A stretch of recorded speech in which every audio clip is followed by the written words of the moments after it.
Welcome to Dub Nation, your hub for everything Utah Warriors of Major League Rugby. I am Jarom Jordan alongside Banksy. History made in LA Saturday. Big game with NOLA coming up this week.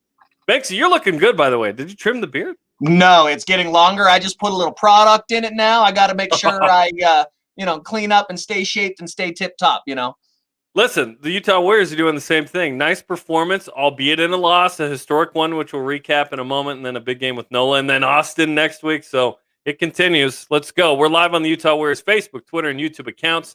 On demand on KSLSports.com, the KSL Sports app, KSL TV app, rebroadcast Thursday nights on ESPN 700 and 960. Give us a like, share the show. Follow the Utah Warriors on social media. They've got all the goods.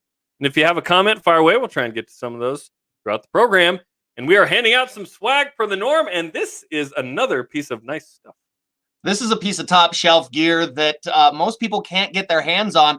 We've got this Paladin snapback hat for one of you lucky Dub Nation members. All you have to do is share the show on Facebook or retweet the post of the game on Twitter. Make sure you do that for your chance to win. I had one of these, and it mysteriously walked away when one of my rugby friends was over to the house.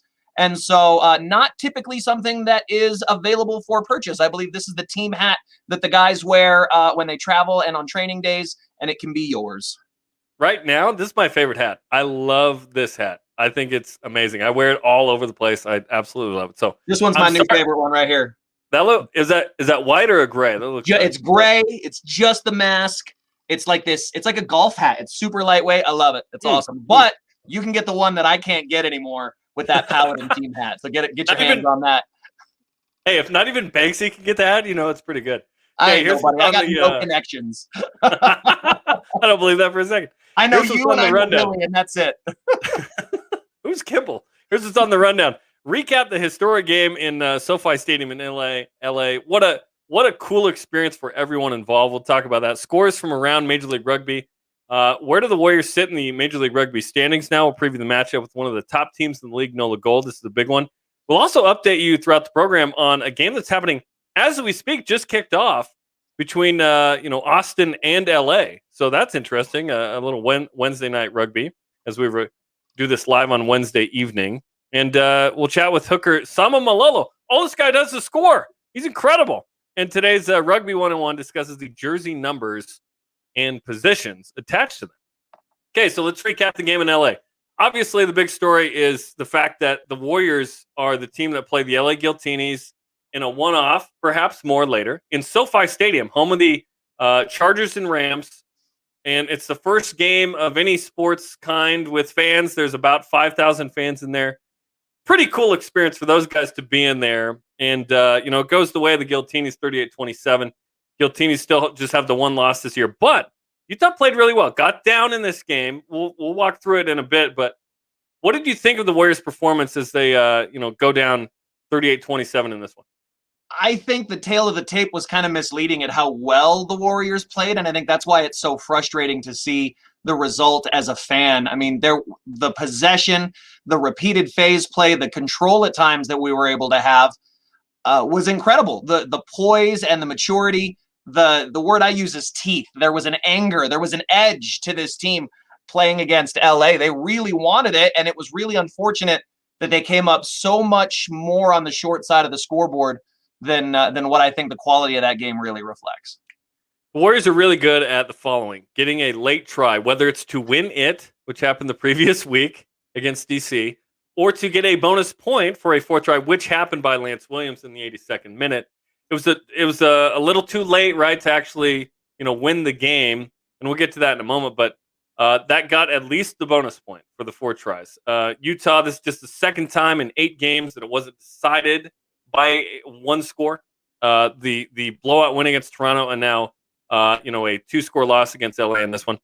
What if I told you, like you said, the Warriors led the game in the following: possession, territory, carries, meters gained, gain line made percentage, passes, fewer penalties, rucks, quick ball percentage, scrums, lineouts, steals, attacking minutes, but lost by 2 scores. That doesn't make a lot of sense, right? I think it came down to, as we look at some of the stats here, the fact that there were a few moments, and we've seen this in a couple of the losses for the Warriors, that the other team took advantage of and scored on, and that's the difference. If Utah tightens up a couple of moments, this is a different situation. And you're really talking about moments. I mean, brief moments, lapses in judgment, moments where maybe it's fitness, maybe it's experience, and full credit to the Giltinis. I mean, the experience in that side as Giteau marshaled them around the field. I think Giteau and Goddard were fantastic. Gus Cottrell was unbelievable in the way that he just got around the field, and that's a lot of just the experience and the rugby IQ putting them in a position to make the plays. Now, there's always with LA those moments of wow, those moments of flash. They always seem to turn in something that's pretty exciting, and there were those moments in the games as well, but take away those one or two moments of flair, and you're talking about a single possession game again going down into the final minutes. So we're playing really good rugby in Utah, but we need to be playing really great rugby at this point in the season, and we just haven't turned that corner yet. We've crossed the halfway point. So this starts the second half coming up this week with NOLA, which we will preview later. So a couple of notes. First off, you start watching this game and you're like, okay, first off, the posts are too short. They just were. And Hagen Schulte's first two kicks, I really want to know if those are tall posts if they go through. Because I kind of think they look and see it blast way over and go, yeah, I guess it was no good. And that really kind of sets the tone in this game with the penalty goal and a conversion. Granted, it's an 11, and it's not sour grapes. I'm just like, well, they just had to make do. The post, the metallic stands around them are in the try zone covered with green. It was something they had to do. They couldn't put them into. It wasn't made for rugby. Credit to Adam Gilchrist for getting them in this stadium and paying a pretty penny to do so. And so that was fun. The football lines are out there. Sometimes hard to see. They did yellow with the rugby lines. That's okay. A couple of the guys got cut in the eye. Mikey Teo got a cut under the eyes, like looking like Rocky out here. Mick's gonna cut him. Calvin Whiting got one too. Like it was a weird game. So okay, it starts in the third minute. Harrison Goddard gets a try. Bang, 7-0. It was like that was an LA Giltinis game. This is what they do, right? But then Utah strikes back 3 minutes later. Sama Malolo scores a try. Fourth of the season. Whippy to Williams. Tail offloads to Sama Malolo, who gets in. This dude is awesome. He came back from injury. That right shoulder was really padded up a ton. And he got into, and all of a sudden, missed conversion, but it's 7-5. Like, Utah answered. I really liked where Utah was at this point. When Sama scored that try, the difference maker that he is, not just with his physical abilities, obviously a strong, powerful runner in the field. He's great with the ball in his hands, but his attitude and his leadership on the team, he brings that edge. He brings that anger. He brings that mean streak to this team, and it's something that we've been missing. And it was great to see in that moment where he just didn't run around anybody. He ran through like 4 guys and scored that try. So it was as impressive a feat as it was the moment the Warriors needed to say, "Nah, we're not going away that easy, you guys. We're not going to roll over for you." Mikey Teo has 5 tries this year to lead the team. Sama is second with 4. And he missed, 3 games in a row?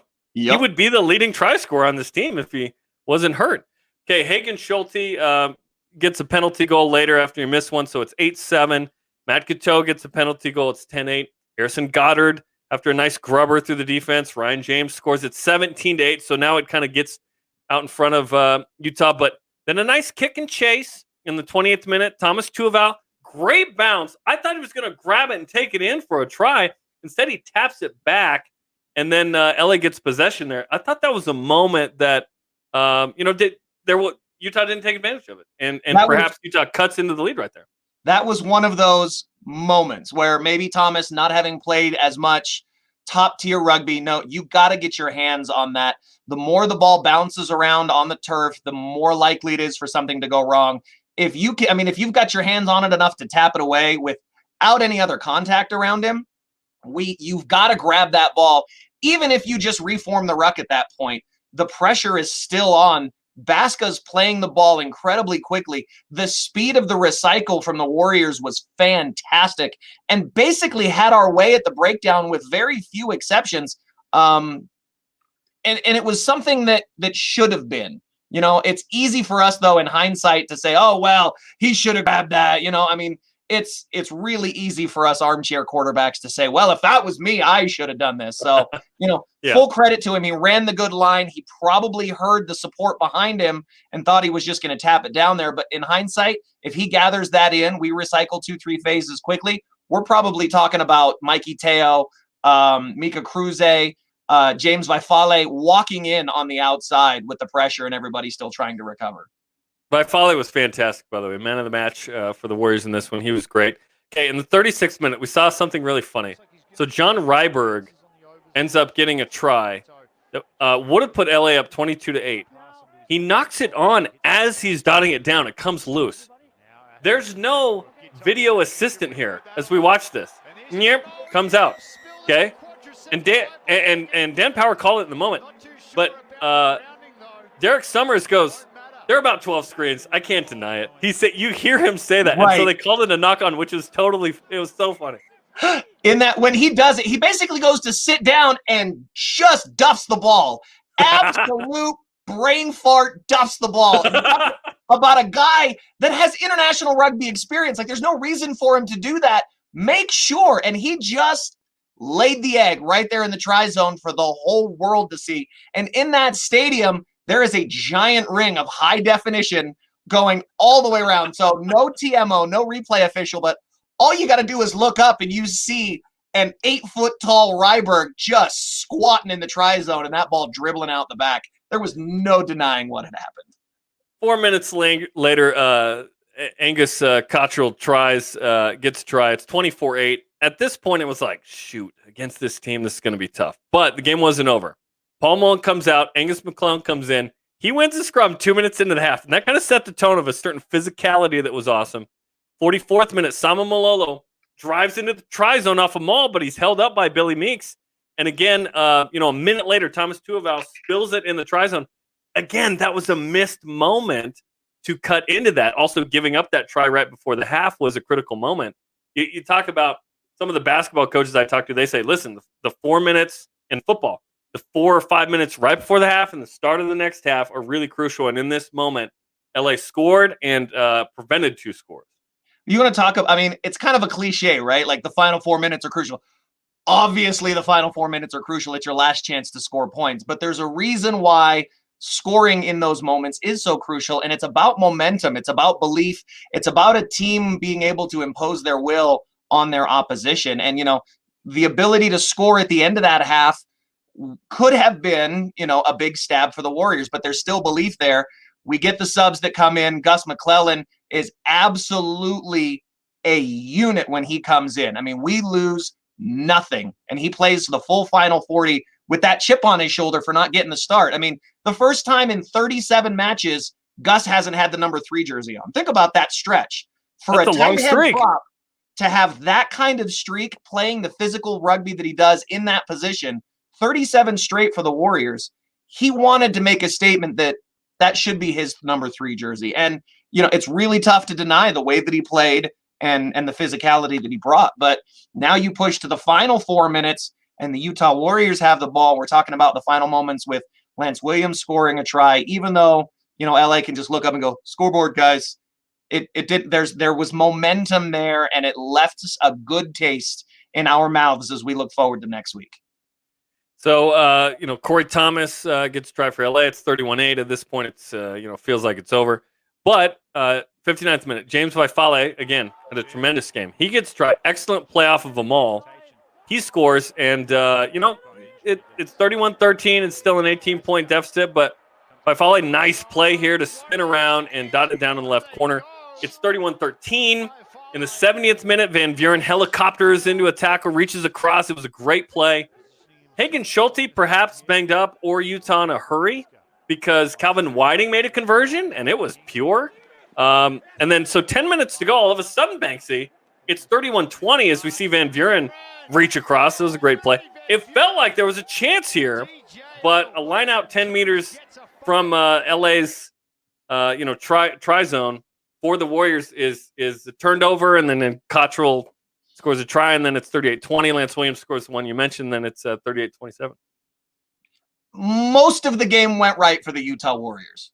Most of it. The problem is that the 5% that didn't go our way cost us points. And I don't want to say that there is a habit of this forming, but we've seen now in the 3 close losses that we've suffered, and now with this one, in these crucial moments, the tiny mistakes take points off the board for the Utah Warriors, and you can't have that when you're playing at this level. I mean, these are elite athletes by every measure. internationally. I mean, when you're talking about guys like Gateau, Ashley Cooper, and everyone else on that LA team, and including the quality on the Utah Warriors with international caps all over all over our squad, you've got to be able to finish inside the 22 and come away with points, whether it's 3 or whether it's 5 or whether it's 7, it doesn't matter. And we just weren't able to put it down against the Giltinis. So mark down in your Franklin planners, July 17th, the LA Giltinis come to Harriman. We've got that game as of right now. It's not a national game. It's our game, which is going to be fun. That's July 17th. If the Warriors can take second, I'm just assuming LA is going to win the West. If the Warriors can take second, they will play 2 matches in a row because it'll be LA versus Utah again the next week, July 24th in the semis at LA. So hopefully we're seeing 3 matchups with LA this season. Fingers crossed it happens, because I know there's at least one guy on the squad that wants that kind of redemption, and that's Mika Cruz. We didn't see a whole lot of him in this match. I think he was stifled really well by his opposite number. LA's the team that didn't have room for Mika, and that's the reason he ended up being traded and moved to Utah. Mika's done nothing but perform for the Warriors. That guy wants it bad against his old team. He has a lot of friends on that squad. We have some former Warriors on that squad with front rower Fricky DeBeer now playing in LA. There's a lot of cross connections between these two teams.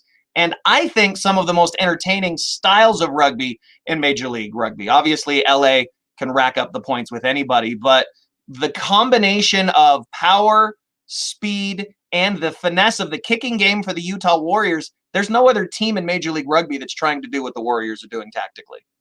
I should mention that Mikey Teo also made a drop goal conversion in this, which was pretty fun at the very end. Shades of his Sevens career with the Eagles, right? Taking the drop goal. Yuri Van Vuren was on the first 15 in MLR. Congrats to Yuri, 12 tackles, a try, 9 carries, 44 meters, 25 ruck arrivals. So that does it for the recap. 38-27, LA Giltinis take down the Utah Warriors last Saturday.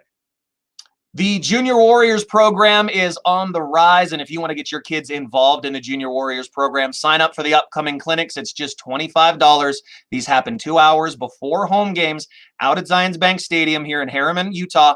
Go to warriorsrugby.com, get your little ones involved, and you never know. That pathway is bright. They could be future Warriors playing for the first team with those Junior Warriors programs and clinics available. Okay, week 9 MLR scores. San Diego thrashes NOLA 43-17.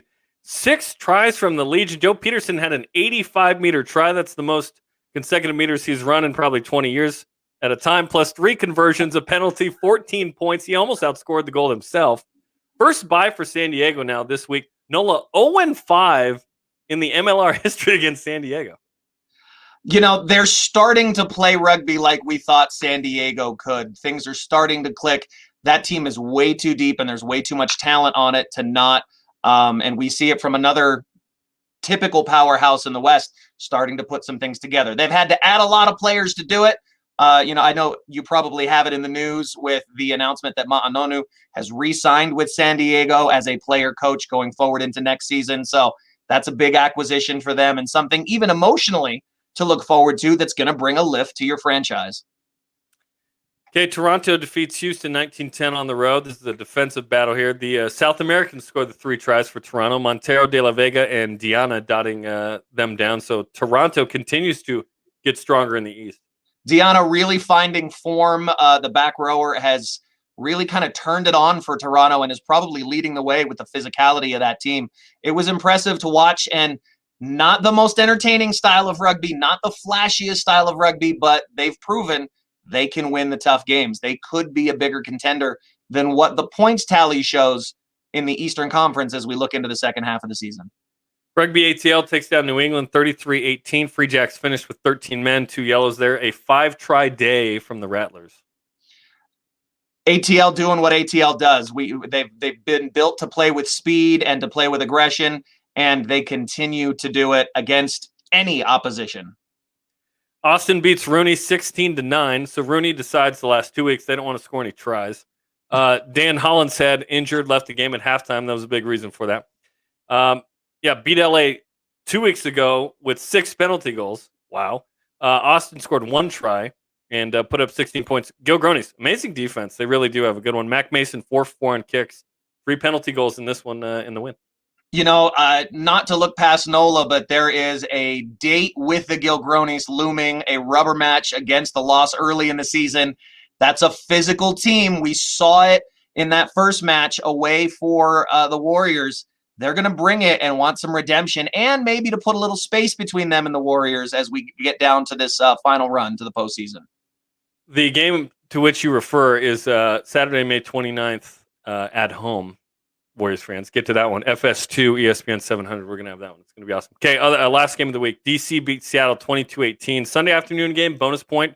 For DC there. Seawolves continue to struggle. Obviously, this is a team that it's been a bit of a shocker. They've had issues. They've overcome said issues to win 2 MLR titles, but it's been tough for the Seawolves this season. And some of the new acquisitions there, I think, just need to find time.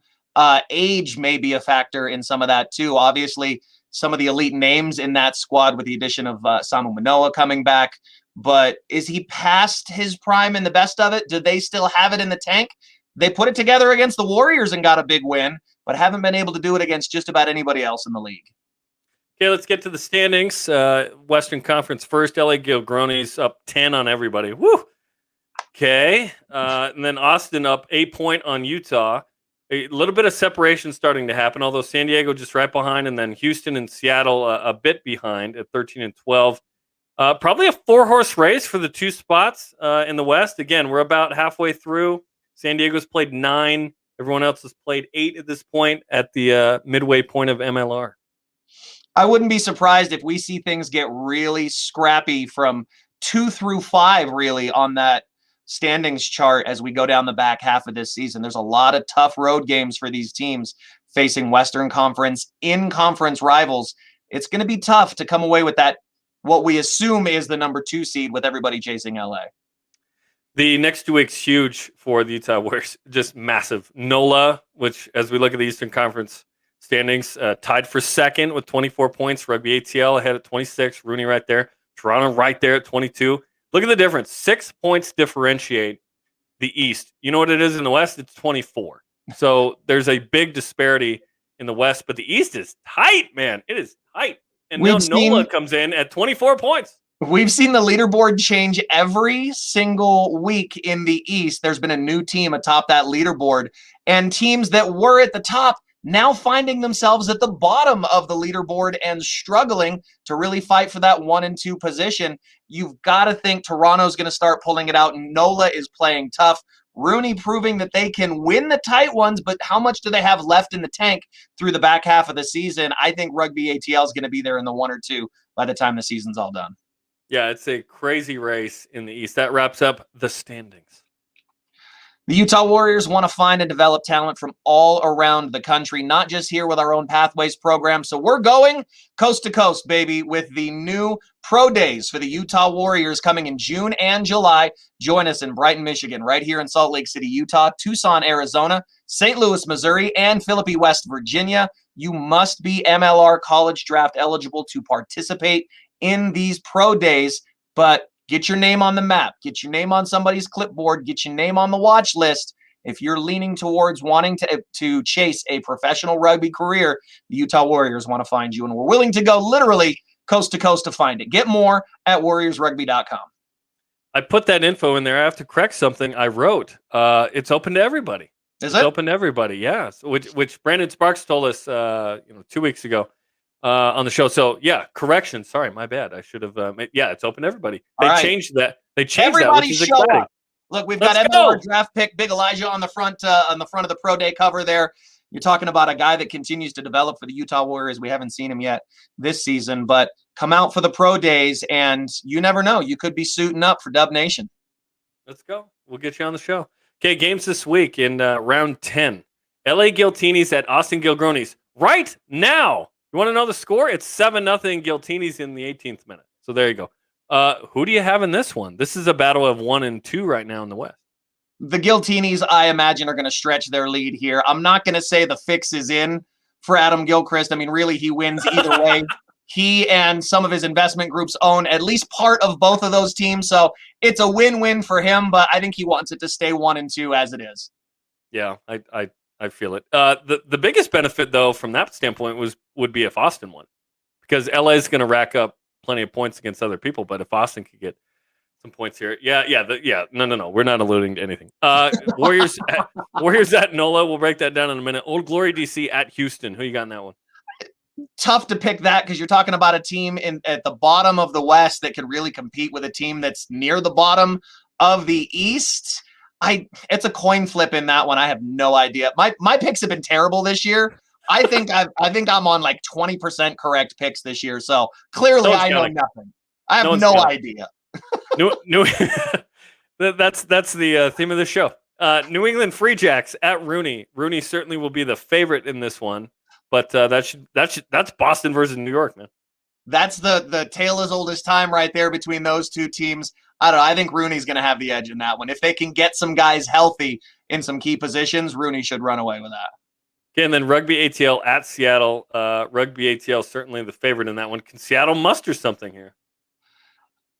It's going to be tough playing Seattle at home. I think they've got fans back in the stadium now there at Starfire, so always tough to go on the road. I think Rugby ATL might have too much pace for Seattle in that one. Okay, join us, as we mentioned, May 29th. It's going to be a fun one against the Austin Gilgronis as two of the top three teams in the West. Hang out in Harriman. Get your tickets on warriorsrugby.com. If you can't be at the game, join us on FS2 and ESPN 700 960. It's going to be awesome. Okay, let's bring in Sama Malolo, who had a tremendous game in his return from injury. Had that right shoulder padded up. He was ready to go, scored a try, almost scored two. One was, quote unquote held up. We'll ask him about it, but Sama, hey, sun's out, guns out, right? Oh wait, are we talking about the try here, eh? Why you got to flex? First off, we're talking about your shirt. Why you got to flex when you come on camera? Mate, you caught me red-handed earlier. You told me to come in. Earlier. I was at a boxing gym in downtown, and I thought about Salt Lake City traffic, so I literally pulled in straight in after doing a session of boxing, and then came straight here. So if I planned it earlier, I would have got like a baggy jumper or something like that on. But it is what it is. So here we are. Put it away, Jarom. Put it away, Jarom. Nobody wants to see it. Let's talk about your two scores. Walk us through the first one, kind of in open play, and the ball's being tossed around like hot potato. You find it and then run through four guys. Did you think you were going to make up all 7-8 meters of that as you took that ball over the top? Oh, mate, I'll be honest. I think after I beat the first defender, and then almost got held up by Gitz, it's kind of just one of those close your eyes and hold it with your life moments. And I guess I just put my head down and just kept pumping my legs as much as I could. And somehow, I was blessed enough to get over the line. But I think the real hero there is Mikey. Mate, I don't know if he's got eyes on the side of his head or the back of it, but the peripheral was on the man to actually just like throw that ball. I didn't think I was going to get it, and somehow with the skills that he's got, he got the ball to me in space. So yeah, like it was. We talked about it in training. It was definitely a team try, but mate, you got to credit that try to Mikey Taylor and the Seals. If I'm honest. Yeah, he's a special player in the open field. Absolutely. Okay, on your other one that was almost a try, it was called held up. Did you dot it down? Because there was some pictures that showed that you got it down, but ultimately it was called held up. Yeah, but between the three of us, yeah, I did. I was a bit filthy that the ref called held up. I did dot it down, and it was one of those momentum moments. You really needed to score first points in the second half, but even though that call didn't go our way, and a lot of those 50-50 calls in the game didn't go our way, like with the attacking structure that we got, James was able to score and put us in that state anyway earlier in the second half. So yeah, not complaining. It is what it is. How is the shoulder feeling now? I know you came in pretty well strapped. I had talked to you the week before down in the tunnel as the boys were getting warmed up. How you feeling now as we look down the stretch of the second half of the season? Oh, mate, like if I'm speaking in the present, mate, I feel good. You know, I'm obviously when it comes to injury management and all that kind of stuff, you take every day as it comes, and I'm just making sure that every single training, I'm taking the right precautions, the right measures. I'm not doing anything stupid. Yeah, and like just addressing every day as it comes. You know, should keep us in out of that injury zone for the rest of the season. But yeah, if we're talking about the present, mate, I feel sweet. Body's obviously bruised after Monday, but nah, I feel good, eh? What was it like to play in that stadium? Oh, poof. Mate, he's dropping all the tough questions on me, mate. It was unreal. Like no doubt. Being a foreigner, you play in all these different stadiums. I've had the privilege of playing in Japan, in France, England, Australia. But SoFi Stadium's just it's in a league of its own, man. I think it was like 100,000 capacity it can get up to, and that's hands down the biggest stadium I've ever played in. And it's got that little halo in the middle too. So yeah, so it's a weird feeling seeing your face put up on big screens that just covers the whole stadium. But yeah, man. No, and like easily one of the best biggest stadiums I've ever played in. Yeah, breathtaking, man. Well, let's look forward now to this next match. You bring an attitude and an edge to this team, and I feel like we're a different playmaking team with you in at the number 2 spot. Not to take anything away from any of the other guys we got there, but your physicality and your expectations for contact, I feel like, elevate this Utah Warriors team. What are you looking forward to as we now look at this matchup against NOLA Gold? And it's a 3v3 from the East versus West matchup. Mate, obviously we've spoken in the team meetings already, and NOLA's actually they're quite a good attacking team. They love to attack from any side of the field, and they've got some decent threats with Cam Dolan at number 8. If we give him space to do his thing in attack, and if we don't do our job, especially around that ruck and defense, he will definitely give us a hard time.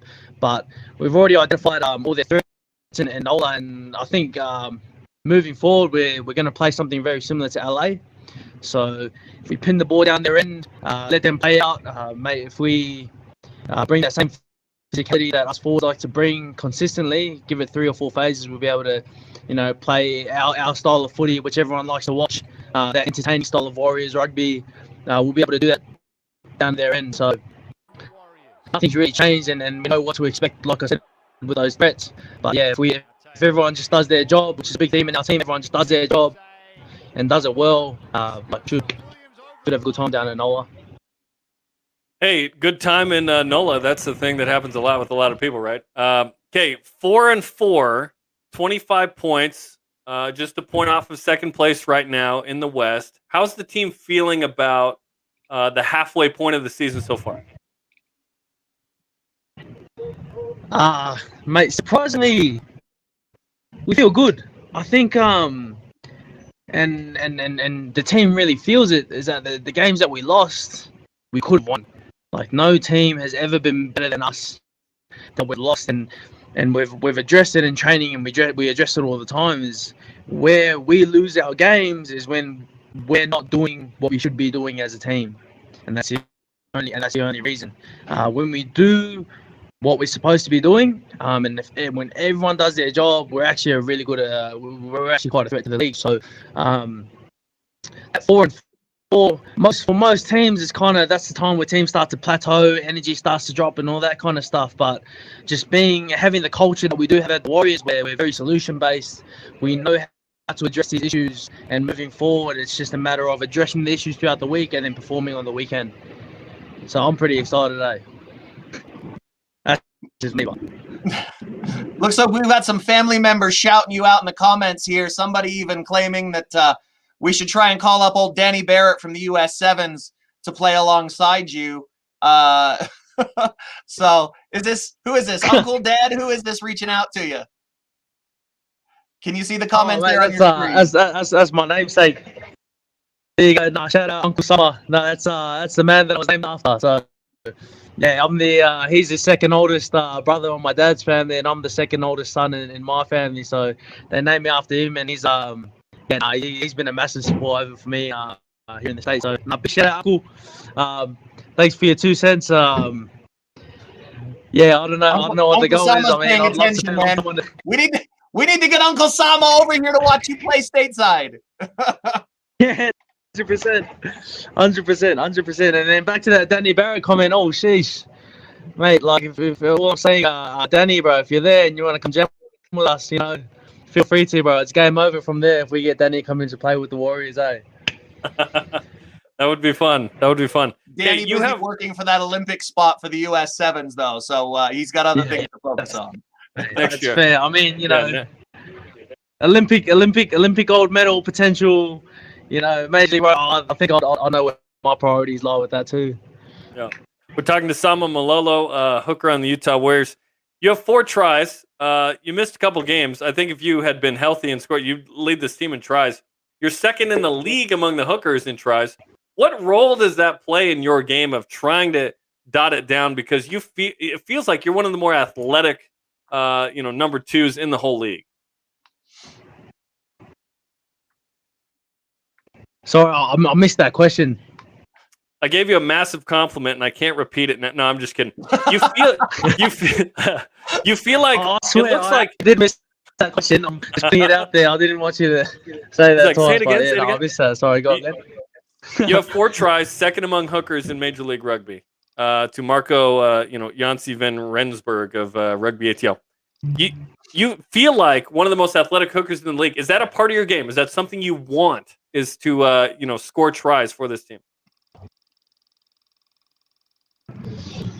Honestly, like the try situation is just a byproduct of our system. Me as a hooker and especially my position in this team, it's not necessarily about the tries. It's doing my job in the system the best that I can, and I think that the try is just a byproduct of it.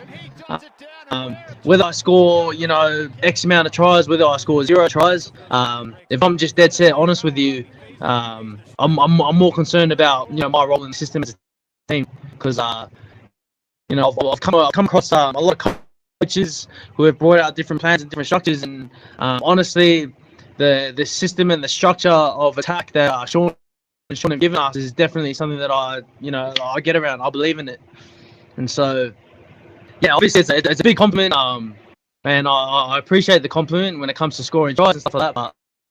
But like, my focus in games is just doing my job the best that I can in the team. Like, I'm not looking for that big standout player. I don't want to show off too much. It's just that the opportunity presents itself, and you got to take it with both hands. Look, I look forward to every time there's a Warriors line out in a mall and I see you work your way around the back and you've got that cheeky smile on your face looking up for that gap. I tell you, I'm on my feet every time because I know something. If there's not a score coming, there's something physical coming. And as a forward, I love that. So full credit to you for that and for your style of play. And thank you for spending part of your afternoon with us here on Dub Nation, brother. No, appreciate it.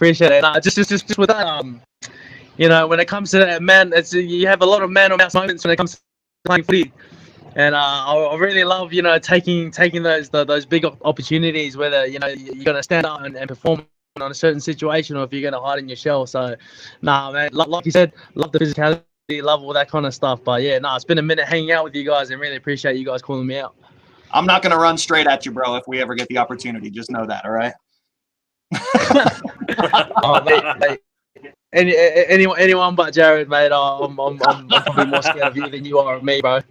Run it straight, bro. Run it straight. Run it straight, bro. Thanks. Cheers, guys. Thanks so much. That's Sama Malolo. Yeah, appreciate it. Thanks, boys. Warriors hooker, man. He's had a great year so far, like we talked about. He's a real playmaker. We appreciate him taking a minute. Okay, let's preview the matchup with NOLA Gold. This is a big one, Banksy. It's real big. In the end, we're going to look at a couple of games. And like you said, throughout the season, you said the performance on the road is going to dictate who makes the playoffs. So here we go. This Saturday, May 22nd, 6 Mountain Time on the KSL TV app, ESPN 700 960. We'll have the radio call there. 5 teams in MLR are separated by 2 points besides the Guillotinis. The Warriors and NOLA Gold are two of those five. 25 points for the Warriors, 24 for NOLA. Both top three in their respective leagues. So let's go. This is a mega matchup. And there's electricity on both sides of this ball as well. We know what the Warriors can bring to the table and what they're capable of in those moments. But you want to talk about the firepower that NOLA Gold has. Really kind of under the radar, I think, a little bit with some of the other performances around the league this year. But you want to talk about, Cam Dolan, Ignacio Dotti, JP Eloff, Jojo Tico Isuva, guys that are fantastic with the ball in hand. And they can really pour it on if they're given the chance. So this isn't a team that you can spot 14 points to, or you're going to have to keep it close early and really try and put them away in the later minutes if we're going to come away with a big win on the road in NOLA. Yeah, 4-3-1 so far for NOLA. 6 of the first 8 games were at home for NOLA Gold. 6 of the next 8 games are on the road. So this is the second to last home game of the season for NOLA. Certainly the good weather down there at the beginning of the season, they host for a bunch. So they're coming off a massive loss against San Diego, so they're going to be dialed in. And you mentioned some of the players to watch. Let's add a couple more. JP Duplessis, of course, former San Diego Legion center, second on the team in broken tackles. Cam Dolan is one of the funnest players to watch on the U.S., let alone NOLA, right? Carl Meyer, 14 of 18, kicking this season has been good. Scrum half Damian Stevens is a Namibian, perhaps Cliven Lobster's buddy on the national team there. Moni Tungawea, a flanker, has been really good. And Julian Dominguez, 5 tries, tied for 9th in the league. He has the same amount of broken tackles as Mikey Teo. So very dangerous in the open field. And Utah has never beaten NOLA Gold. 0-3. Last matchup was back in April of 2019 at NOLA. The game before that was March 2nd. That was a snow game where there was like 6 inches of snow on the ground. You were the PA announcer. I was calling the game on that one. At the last second, NOLA just flings it way wide to the line and dots it down, and it was like, just the last second. So this is a big game. A lot of playmakers, good matchup. I think physically the scrums are going to be a real test of each team's mettle. In that snow game, sometimes it's better to be lucky than good. You can't count on luck in this game. It's going to be tough going down playing in the heat and the humidity in New Orleans. But the fitness, I think, of this Utah Warriors team and the mat and the strength and conditioning staff have been awesome all year long, and not only getting these guys into shape, but keeping them healthy through injuries and all the other little bumps and bruises that go along with the season. If the Warriors can play 80 minutes of great rugby, and I think we've only seen the Warriors play 80 great minutes of rugby 1 or 2 times this season. We haven't played a full frame of really great rugby, but maybe a couple of times in the schedule so far. We could come away with a pretty decisive victory in New Orleans. The opportunity is there, but take nothing away from the talent of the Gold. They're going to be ready to go at home because their playoff hopes are on the line here. A loss for either of these teams kind of puts them behind the 8 ball as we go down the final stretch to the playoffs. High of 87 that day, 75 at night, 75% humidity. I have called a game in New Orleans against the Glendale Raptors back in 2018, 19. Dude, it's May. I did it in August. That was just crazy humidity, right? You've heard about it. It's a real thing. The NOLA Gold they have a ton of handling errors. Number 1 in the league. It's because of the humidity. It's just hard to hold on to that ball. So we'll keep an eye on that on Saturday. And again, we've got that on the KSL TV app, 6 Mountain Time, ESPN 700 and 960. So it'll be a fun one. Okay, let's end with some Rugby 101 here. Rugby jersey numbers are attached to positions, which is unique. There's no other sport like this that I know of, and I love it. If you see 4 or 5, you know they're the locks. If you see 11 and 14, you know they're the wings. It's really unique. 1 through 5 are what we call the tight 5. 1, 2, and 3 are your front row. They're the forwards. We see in this lineup Franco, Sama, and Paulie there. Those are your loose head prop, your hooker, and your tight head prop. Then your locks in this particular situation, Yuri Van Buren and Aston Fortuyn, those guys always wear the 4 and 5 jersey. Your back row, what we affectionately call the back row, are your blindside flanker, your open side flanker, and your number 8. Those are the guys on the back and outside of the scrum. So jerseys 1 through 8, always going to be your forward pack when you look down on the field. From there, obviously, it's all about the back line. 9 through 15 are your back line players. Your first and second 5/8s, obviously your 9 and your 10, your scrum half and your fly half And then from there, you go to the centers at 12 and 13, your wings at 11 and 14, and your fullback at 15. So it's really easy, unlike a lot of the other sports in our league where a player picks a number. I think soccer may be the only thing that's close to it, with some of their numbers being 1 through 11, and a lot of those numbers meaning different things, especially in the midfield with the guys wearing 9 and 10 in soccer in the midfield. You see a little bit of it in football with the number ranges for the positions, but nothing as straightforward as rugby. And 1 through 15, it's obvious what that player's position is and kind of what his job is on the field as well. And the NFL actually said single-digit numbers open to anybody this year. So they even changed that. So I love it in rugby. There's a lot I love about rugby. This is one of the things that's really unique. It's awesome. That's why you always play for the badge on the front of your shirt, not the one on the back of your shirt. You play for this, not for the name on the back of the jersey like the American players do in all of the different sports, all right? That's why we have numbers, not names. Unless you're the Go-Gronies and they slap it on the back, and sometimes it comes off. Well, sometimes they put the numbers like this on the front of their jerseys too, and yeah. I don't know what they're doing. Maybe they're having a little too much Gill, whatever they drink in Austin and they're LA. drinking Giltini at the Go-Gronies game. Probably. So, yeah. Okay, a reminder, we're handing out a Paladin snapback hat to one of you lucky fans. Shares the show on Facebook, retweets the post of the game on Twitter. Make sure you do that for your chance to win. Okay, that'll do it for us. Big game again with NOLA coming up Saturday, 6 Mountain on ESPN 960 and 700. We'll have that call. It's also on the KSL TV app with the guys calling the game from NOLA. That will do it for us. Like and share this episode of Dub Nation on Facebook and Twitter. Reminder to follow the Utah Warriors on social media. Season on KSL Sports, ESPN 700 as well. We'll talk to you Saturday night. For Sama Malolo, Billy the producer, and Banksy, I'm Jarom Jordan. Go Warriors!